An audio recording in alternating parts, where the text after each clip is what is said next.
Hello. তো আমি আবারও একটা নতুন ভিডিও নিয়ে চলে এসেছি আপনাদের সঙ্গে শেয়ার করার জন্য। এটা আমার স্নেক প্ল্যান্ট, যেটা কিনা আমি একটা পাতা থেকেই প্রোপাগেশন করেছি খুবই সহজে।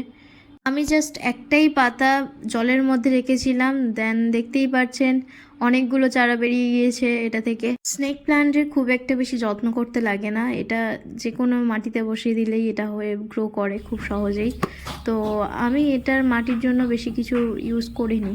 স্নেক প্ল্যান্ট শুধু জলেই প্রপাগেশন করে না, এটা আপনারা চাইলে মাটিতেও বসাতে পারেন, মাটিতেও ভালো হয়। আমি স্নেক প্ল্যান্টের চারাগুলো আলাদা করে নিয়েছিলাম এখান থেকে একটা একটা করে।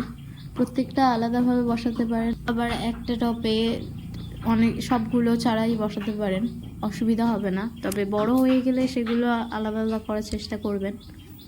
অন্য অন্য গাছের তুলনায় স্নেক প্ল্যান্টের রিপোর্টিং তাড়াতাড়ি করা দরকার, কারণ এর রুটসগুলো খুব তাড়াতাড়ি গ্রো করে। স্নেক প্ল্যান্টের একটা পাতা থেকেই আমি 6টা চারা পেয়েছি, দেখতেই পাচ্ছেন এখানে 6টা চারা আছে। স্নেক প্ল্যান্টের মাটি তৈরি করা খুবই সহজ। আমি জাস্ট মাটির সঙ্গে কিছুটা পরিমাণে বালি মিশিয়েছিলাম এবং পুরাতন গোবরও কিছুটা দিয়েছিলাম। চারাগুলো বসানোর আগে মাটিটা ভালোভাবে ভিজিয়ে নেবেন জল দিয়ে, যাতে চারাগুলো বসাতে সুবিধা হয়। আমিও এখানে মাটিটা ভালোভাবে জল দিয়ে আগে থাকতে ভিজিয়ে নিয়েছিলাম, দেন চারাগুলো বসিয়েছিলাম।